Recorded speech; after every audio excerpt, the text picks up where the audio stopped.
Picture the mid-1600s.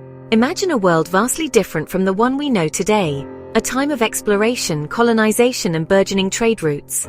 Our story begins on the southern tip of Mannahatta, today's Manhattan, a land of rolling hills and abundant forests. Here stands New Amsterdam, a fledgling settlement, a Dutch outpost characterized by windmills, grinding grain and harnessing the power of the wind, a bustling port facilitating trade, and a wild mix of languages and cultures, a melting pot in its earliest form, where Dutch settlers mingled with Native Americans and immigrants from across Europe. It is a vibrant, chaotic place, teeming with life and ambition. But its days under the Dutch flag are numbered, its fate hanging in the balance. Across the Atlantic, a storm is brewing, a clash of empires on the horizon, a storm that will change this town's name, its very identity, flag, and destiny forever. The transition from Dutch to English rule, a pivotal moment in the city's history, was not a bloody battle, a violent clash of arms, but a quiet takeover, a calculated move on the global chessboard, a turning point for North America, reshaping the continent's future. This moment set the stage for English dominance, paving the way for a new era of colonial expansion, and cemented the city's defining traits, the very essence of what New York would become: diversity, commerce, and a rebellious spirit, a refusal to be confined. How did a Dutch trading post, a small outpost in the New World, become the prize in a high-stakes game, a pawn in the power plays of empires? Between two European powers, locked in a fierce rivalry for global dominance. It is a story of explorers, venturing into the unknown, beaver pelts, driving the engine of trade and fueling colonial ambitions. A grumpy governor, struggling to maintain order in a chaotic world, and a fleet of warships, symbols of imperial power and the threat of force. The story of New Amsterdam becoming New York, a transformation that echoes through the centuries, is the origin story of a city, a metropolis that would come to define the modern world, whose Dutch DNA still echoes today in its architecture, its culture, and its indomitable spirit. Let's rewind to the early 1600s. To a time of grand ambitions and daring voyages, when Dutch ships, hungry for trade and eager to expand their empire, sent Henry Hudson to these shores, a fateful expedition that would change everything. Seeking Asia, a passage to the riches of the East, but finding a river teeming with beavers, a valuable commodity that would shape the destiny of a city, and a new opportunity, a chance to build an empire in the New World. The Dutch West India Company, a powerhouse of global trade, quickly seized the opportunity, seeing the vast potential of the North American continent. They set their sights on establishing a permanent foothold, and in 1624, New Netherland was officially established. This new colony beckoned to settlers from across Europe, promising fortune, land, and a new life filled with freedom and opportunity. To protect their interests and establish a center of power, they began construction on Fort Amsterdam, which would serve as the heart of a small settlement strategically located at the very tip of Manhattan Island. And just like that, New Amsterdam was born, a fledgling town with grand ambitions. But this land was not an empty canvas. It was already inhabited. For generations, the Lenape people had called this place home, living in harmony with the land and its resources. In 1626, Peter Minuit, representing the Dutch West India Company, engaged in a now infamous transaction, purchasing Manhattan from the Lenape, a deal rooted in vastly different understandings of land ownership and cultural values, leading to a deep cultural misunderstanding. The burgeoning beaver trade quickly became the economic engine that powered the colony's growth, with valuable pelts flowing from the untamed interior to Europe, and manufactured goods and supplies arriving in return, making New Amsterdam a vital link in the global trade network, a crucial hub connecting the old world and the new. Agriculture also began to flourish alongside the bustling trade, with the establishment of large agricultural estates known as bouweries, and the granting of vast landholdings to wealthy patroons who were obligated to bring over and settle new colonists. To further bolster the colony's population and workforce, the Dutch West India Company actively encouraged immigration from various European nations, and the colony's territorial reach extended far and wide, stretching from the fertile lands along the Delaware River all the way to the Connecticut River. But the true and enduring character of New Amsterdam was being forged, not in boardrooms or on maps, but in its crowded, bustling port, a place of constant activity and exchange. a vibrant melting pot of cultures and backgrounds, rapidly transforming into one of the most diverse and cosmopolitan places on Earth. The very foundation of the city was built upon commerce and trade, but its ultimate destiny would be shaped by the diverse and resilient people who chose to call this unique place home. And as the colony continued to grow and expand, so too did the complex web of tensions, rivalries, and opportunities that would ultimately define its fate and shape its future.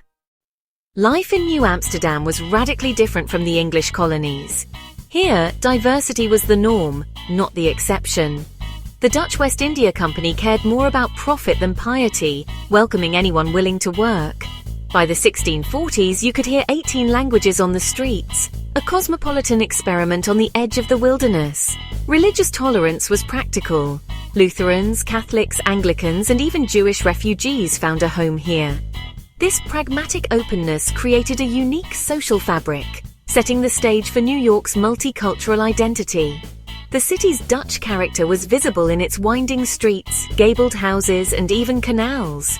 Dutch women enjoyed rights unheard of elsewhere, able to own property and run businesses. But not all was ideal. Enslaved Africans built much of the city, and their struggle added another layer to its complex society. New Amsterdam's diversity, resilience, and contradictions would echo through the centuries. The year was 1647. A new figure arrived on the shores of New Amsterdam, ready to take the reins of power. Peter Stuyvesant, a stern and unyielding leader marked by a distinctive wooden leg, stepped onto the scene. He carried with him not only the authority of the Dutch West India Company, but also a clear mission: to impose order upon the burgeoning colony. One of his first acts was to repair and reinforce the fort, recognizing its importance for the safety of the colony. He initiated the construction of a defensive wall, which would eventually become the famous Wall Street, to protect the settlement from external threats. Stuyvesant also moved decisively to crack down on rampant smuggling and other forms of disorder that plagued the streets of New Amsterdam. However, Stuyvesant's autocratic style, his top-down approach to governance, soon clashed with the fiercely independent spirit that characterized the city's inhabitants. He attempted to enforce a rigid religious conformity, favoring the Dutch Reformed Church, and staunchly resisted the growing demands for a more democratic form of governance. His intolerance extended to other religious groups. He even went so far as to try and ban Quakers from the colony and place limitations on the rights of Jewish settlers. Yet, Amsterdam's directors, ever mindful of the colony's need for growth, often overruled Stuyvesant's more draconian measures, recognizing that New Amsterdam needed every settler it could attract. Despite his growing unpopularity among certain segments of the population, Stuyvesant undeniably brought a period of stability and significant economic growth to New Amsterdam. The city flourished under his rule, trade expanded to new horizons, and the foundations of a more structured municipal government began to take shape. Nevertheless, his rigid and often uncompromising style of governance alienated a significant portion of the population. And when the ultimate test of his leadership arrived, when the colony faced an external threat, his people proved unwilling to rally to his defense. In a twist of fate, Stuyvesant's greatest strength, that very iron will that had driven him to impose order, ultimately became his undoing. The city he so desperately tried to control and mold to his vision was, at its heart, already too diverse, too pragmatic in its pursuit of commerce, and too focused on its own survival to submit to his autocratic rule. The stage was now irrevocably set for a dramatic and transformative change in the destiny of New Amsterdam. By the mid-1600s, England and the Netherlands were locked in a global rivalry, and New Netherland was a Dutch wedge splitting English colonies. New Amsterdam's prime location and thriving trade made it a target for English envy and ambition. King Charles II granted the entire territory to his brother, the Duke of York, in a bold land grab. He just had to take it. The Dutch, stretched thin and focused elsewhere, saw New Netherland as a secondary concern. The colony was vast but sparsely populated, and Stuyvesant's defences were no match for a determined English assault. The English wanted to connect their American colonies and eliminate Dutch competition. The stage was set, a confrontation was inevitable, and the fate of New Amsterdam hung in the balance. The winds of change were blowing across the Atlantic. Soon English warships would arrive and everything would change. In August 1664, 4 English warships sailed into New Amsterdam's harbour, demanding surrender. The terms were generous: Dutch settlers could keep property, worship freely, and maintain their customs. The English wanted the city's people and commerce, not its destruction.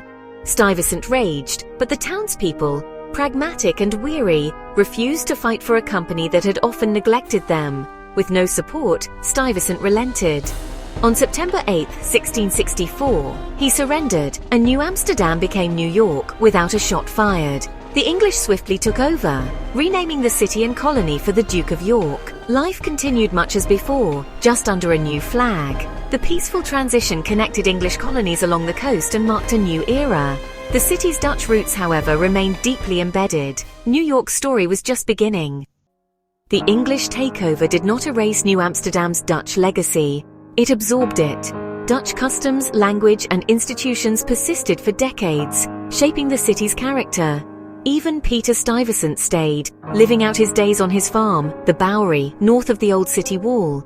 The city's street plan, names like Wall Street and Bowery, and even traditions like Santa Claus and coleslaw trace back to its Dutch roots. New York's spirit of diversity, tolerance, and relentless commerce was born in New Amsterdam. The peaceful handover ensured the city's DNA would endure, attracting waves of immigrants for centuries. The story of New Amsterdam is a reminder. A city's soul is forged long before it gets its final name. New York's greatness began as a Dutch experiment, and its echoes still shape the city today. Thank you for watching. Hope you found this video informative and entertaining. Please subscribe, like, share, and comment. We do like to know and hear your feedback. And if you have the means, please consider supporting us on Patreon, where you can get early access to our videos, and where we post bonus material. Till next time, this is Geeky Tidbits saying cheers and have a good day.